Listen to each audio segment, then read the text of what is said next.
used to be when I ran cross country, and I ran in 2 world cross countries myself way back in the 70s, that we ran only about 4 kilometers. And at our NACAC championship, we've often only had the girls, junior girls run 4 kilometers and the senior girls run 6.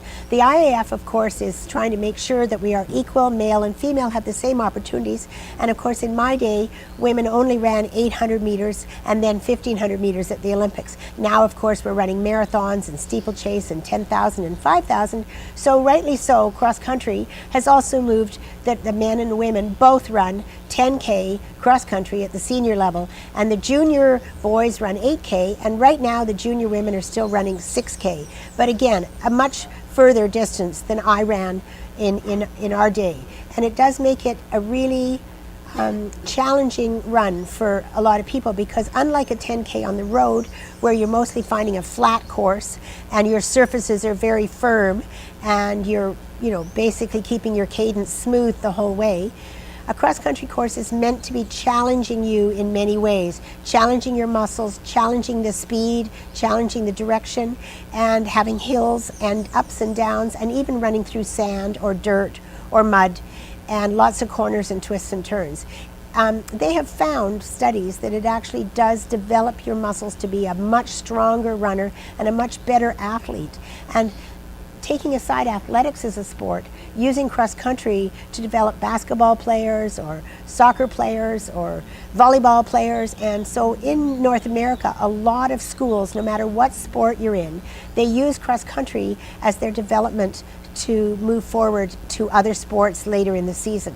Of course, in athletics, we have specialists in cross-country who would like to be recognized at a world level and have cross-country in the Olympics, like everybody else would love their event in the Olympics. So it was in the Youth Olympics this year as a part of the distance running. So the athletes had to choose and run either a 1,500 or 3,000 meters, and then they had to run a cross-country race and combine those results in who was the overall winner, which is I think a very good idea and a unique situation.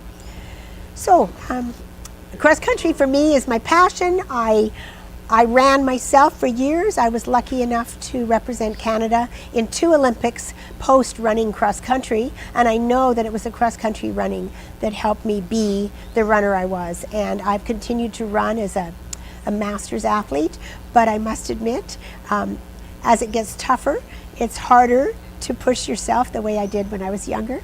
But I have a passion for watching the athletes challenge themselves and run for their teammates and try their hardest even if they're not winning. So here we are in Trinidad, which I think our committee very well understands what we want for cross country. And we want a very exciting spectator event. We want a course that is visible and yet has the challenges you need. So our course here at Port of Spain at the Savannah has, it's of course a lovely wide open grass area, but it has the challenges of dips and downs and lots of twists and turns, a very sharp, steep hill down, steep hill up, and lots of turns coming back. And of course each loop has you running through long grass, shorter grass, and then as you come, and sometimes in the shade, a lot of it in the hot sun. And as you come round to the finish and you have to go and do that loop again and again and again, up to 5 times, that in itself is a challenge. And each time you're doing that, you know what's ahead on the next lap. And the athletes have to learn to pace themselves to be able to go the full distance.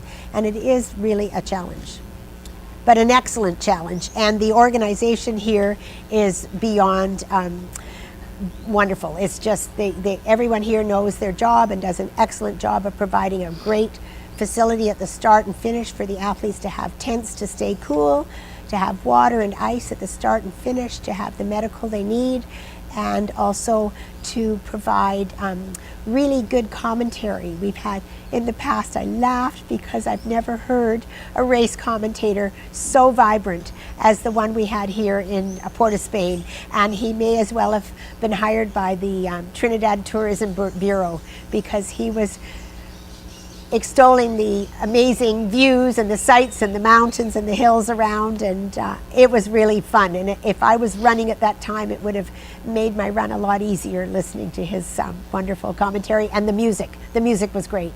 And at the finish line, where all the athletes joined different countries, and they were all dancing together, switching their shirts, you know, gathering together as a group to just celebrate life and just celebrate what running is and the ability they all have to run freely and do so well, and in an environment that allows them to have success.